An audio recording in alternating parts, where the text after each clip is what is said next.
इस कहानी की शुरुआत में मैट और रेचल को दिखाया जाता है, जो पति पत्नी है और गांव के रास्ते से होते हुए कहीं पर जा रहे होते हैं। रेचल प्रेग्नेंट होती है। रेचल को लगता है कि उसका बेटा ही होगा, क्योंकि उनके घर में सिर्फ बेटे होते हैं। मैट उसकी बात तो ज़्यादा ध्यान नहीं देता, लेकिन तभी उनकी गाड़ी एक्सीडेंट हो जाता है। लेकिन वो फिर भी सही सलामत होते हैं, लेकिन उनकी गाड़ी पूरी तरह से खराब हो जाती है। अब इन्हें आगे का सफ़र पूरा करने के लिए मैकेनिक की ये किसी कैब की ज़रूरत थी, और फ़ोन में सिग्नल भी नहीं था। लेकिन तभी इन्हें फार्म हाउस नज़र आता है और इसकी तरफ चल देते हैं, जो कि प्राइवेट प्रॉपर्टी थी। लेकिन बिना कुछ सोचे समझे उसके अंदर घुस जाते हैं। वहाँ पर इन्हें एक बूढ़ा मिलता है, जो उन्हें वहाँ से जाने के लिए कहता है। जब मैट बोलता है कि उसकी वाइफ प्रेग्नेंट है, तो बूढ़ा आदमी उससे पूछता है कि लड़का है लड़की। रेचल कहती है लड़का। ये सुनकर वो बूढ़ा आदमी बहुत खुश होता है और उन दोनों को अपने साथ ले आता है।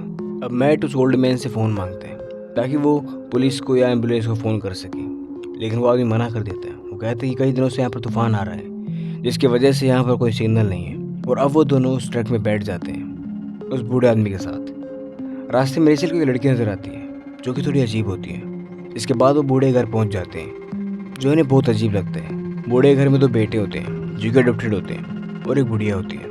मैट उन दोनों लड़कों को देखकर थोड़ा अनकंफर्टेबल हो जाता है, कि वो थोड़े अजीब थे और वो बूढ़ी औरत भी कुछ ज़्यादा स्वीट थी। लेकिन वो उन दोनों को रूम दिखाते हैं। मैट और रेचल को रूम मिल जाते हैं, लेकिन इनको कभी अंदाजा नहीं था कि इन्हें सुनसान जगह पर इतना अच्छा रूम मिल जाएगा। रेचल को फिर से वही लड़की नजर आती है जो उसने रास्ते में देखी थी, लेकिन जब वो मैट को दिखाती है तो वहाँ पर कोई नहीं होता। इन्हें इस फैमिली पर थोड़ा डाउट तो होता है, मगर इग्नोर कर देते हैं। तभी हमें बाहर दिखाया जाता है कि वो लेडी इनकी बातें सुन रही है। इसके बाद इन्हें खाने की टेबल पर बुलाया जाता है। खाना खाते वक्त रेचल इनकी लड़की के बारे में पूछती है, तो ओल्ड लेडी बताती है उसका नाम फेथ है और वो आज हमारे साथ खाना नहीं खाएगी।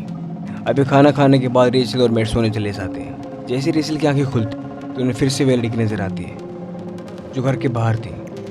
लेकिन तभी रेचल की सच में आंखें खुल जाती है और उसे याद आता है जो लड़की का नाम एली एडम है, क्योंकि कुछ महीने पहले रेचल ने इसके और उसके परिवार के बारे में न्यूज़ में देखा था। और अब इनको बूढ़े बुढ़िया पर डाउट होने लग जाता है। इन्हें लगता है कि इन्होंने एली एडम्स के पेरेंट्स को मारा था। वो मैट को भी कन्विंस करने की कोशिश करती है, लेकिन मैट नहीं समझ पाता। उसे लगता है कि रेचल ने एक बुरा ख्वाब देखा है और ये दोनों वहाँ से भागने की कोशिश करते हैं। लेकिन तभी वहाँ पर बूढ़ा आदमी आ जाता है। वो इन्हें नहीं रोकता, लेकिन जो उसके बेटे होते हैं वो इन दोनों गन पॉइंट पर ले लेते हैं और इन दोनों पर हमला कर देते हैं। साइको फैमिली रेचल को बेड से बांध देती है और मैट को बेहोश करके सुनसान जगह पर ले जाती है। ये दोनों लड़के मैट को दफनाना चाहते हैं और उसे दफनाने के लिए गड्ढा खोल देते हैं। उन दोनों में से एक लड़का मैट के पूरे कपड़े निकाल देता है और जब उसे मारने वाला होता है कि दूसरा उसे रोक लेता है। उसे लगता है कि मुर्दे को दफनाने में उतना मज़ा नहीं आता जितना मज़ा जिंदा को दफनाने में आता है, और वो मैट को कब्र में दफना देते हैं। साथ में वहाँ पर सिगरेट और लाइटर फेंक देते हैं। दूसरी तरफ रेचल को बेबी होने वाला था और पूरी फैमिली बहुत एक्साइटेड थी, लेकिन उनकी एक्साइटमेंट बहुत ही जल्द ख़त्म हो जाती है जब उन्हें पता चलता है कि लड़का नहीं लड़की पैदा हुई है। इसके बाद रेचल भागने की कोशिश करती है, लेकिन वो भाग नहीं पाती, बल्कि उसे बेडरूम से हटाकर अस्तबल में बांध दिया जाता है। दूसरी तरफ मैट को दिखाया जाता है जैसे होश आ गया है, लेकिन उसे समझ नहीं आ रहा होता कि वो कहाँ पर है।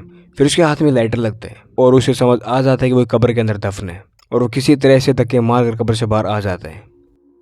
लेकिन उसने कपड़े नहीं पहने होते। लेकिन थोड़ी देर बाद मैट को नदी के किनारे कपड़ा मिल जाता है, जिससे वो अपने आप को ढक लेता है और मदद मांगने के लिए दर दर भटकता है। उसे पास में दो आदमी मिलते हैं। मैट उनके पास जाता है और उससे मदद मांगता है, पर उसका मजाक उड़ाते हैं, लेकिन वो मैट की मदद नहीं करते। मैट उन्हें कन्विंस करने की कोशिश करते हैं, लेकिन वो नहीं मानते। अब मैट गुस्से में आकर उन पर हमला कर देता है और उनमें से एक के कपड़े छीनकर वहाँ से निकल जाते हैं। दूसरी तरफ रेचल की आंखें खुलती हैं। वो देखती है कि एली उसके लिए खाना लेके आई है। वो एली से मदद मांगती है, लेकिन एली बिना कुछ बोले वहाँ से चली जाती है। लेकिन अब वो साइको लड़के रेचल के पास पहुँच जाते हैं और रेचल के साथ ज़बरदस्ती करने की कोशिश करते हैं। लेकिन तभी वहाँ पर मैट आ जाता है और उन दोनों पर हमला कर देता है, उन दोनों को मार देता है। रेचल मैट को देखकर बहुत खुश होती है। मैट रेचल की बेड़ियाँ तोड़ता है, लेकिन ये आवाज़ घर तक चली जाती है और बूढ़े बुढ़िया को शक हो जाता है। बूढ़ा बंदूक लेकर वहाँ पर पहुँच जाता है और देखता है कि उसके सामने उसके दोनों बेटों को मार दिया है। बदले की आग में वो मैट पर गोली चला देता है और ऑन द स्पॉट मैट मारा जाता है। उसके बाद रेचल की आंखें खुलती है। वो देखती है कि एली भी उसके साथ ही है। एली उसे एक टूल देती है जिससे वो अपने आप को आज़ाद कर लेती है। दूसरी तरफ ओल्ड कपल्स अपने दोनों बेटों को और मैट को दफना देते हैं। दूसरी तरफ रेचल एली की मदद से अपनी बेड़ियाँ खोल लेती है और अपनी बच्ची को लेने के लिए घर में पहुंच जाती है। अब रेचल के पास परिवार के नाम पर सिर्फ उसकी बच्ची थी। वो अपनी बेटी को देखकर बहुत खुश होती है, लेकिन तभी उसे ट्रक की आवाज़ आती है। वो समझ जाती है बूढ़ा आदमी घर में आ गए और बूढ़ा आदमी देख लेता है कि रेचल अस्पताल से भाग गई है। वो वहीं से बंदूक निकालता है और जहाँ पर रेचल थी वो वहाँ पर पहुँच जाते हैं। अब रेचल और ओल्ड मैन आमने सामने होते हैं, लेकिन रेचल अपनी बेटी को ओल्ड मैन के सामने कर देती है, जिससे ओल्ड मैन का ध्यान भटक जाता है और रेचल चाकू से ओल्ड मैन पर हमला कर देती है और उसे घायल कर देती है। फिर रेचल उसके फ़ोन से पुलिस को फ़ोन करती है और सारी बातें पुलिस को बता देती है। वो पुलिस को ये भी बताती है कि एडम्स के साथ है और वो वहाँ से भागने की तैयारी कर रहे हैं। तभी वहाँ पर बुढ़िया आ जाती है जो घर से बाहर बंदूक लेकर खड़ी थी। अब रेचल, एली और बच्ची के साथ गाड़ी में बैठती है। तभी बुढ़िया उनकी तरफ आने लगती है, लेकिन फाइनली रेचल बुढ़िया का सामना करते हैं और एक दूसरे को गोली मार देते हैं। 2 गोलियां रेचल को भी लगती हैं और 2 गोली ओल्ड लेडी को भी, लेकिन इस फाइट में रेचल जीत जाती है। इसके बाद वो अपनी बच्ची और एली को लेकर वहाँ से निकल जाती है। तभी वहाँ पर पुलिस आ जाती है। पुलिस रेचल से सवाल करती है और इसी बीच वहाँ पर ओल्ड लेडी आ जाती है और पीछे से रेचल को मारने ही वाली थी, लेकिन तभी पुलिस उस पर गोली चला देती है और वो ओल्ड लेडी मारी जाती है। अब सब ठीक हो जाते हैं, लेकिन तभी पुलिस पूछती है कि एली एडम्स कहाँ पर है।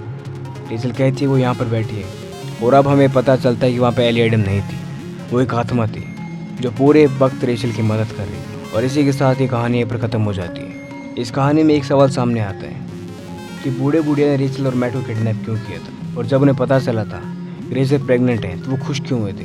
दरअसल ओल्ड कपल्स कभी पेरेंट्स नहीं बन पाए थे, जो उनके बेटे थे वो भी अडोप्टेड थे और बच्चे की चाहत में इतने पागल हो गए थे कि इन्होंने एली एडम्स को किडनैप कर लिया था और साथ ही उन 2 लड़कों को भी, और उनको अपने जैसे ही बना दिया था। उम्मीद करते हैं आपको कहानी पसंद आई होगी। मिलते हैं अगली कहानी में। चैनल को सब्सक्राइब करना ना भूलें।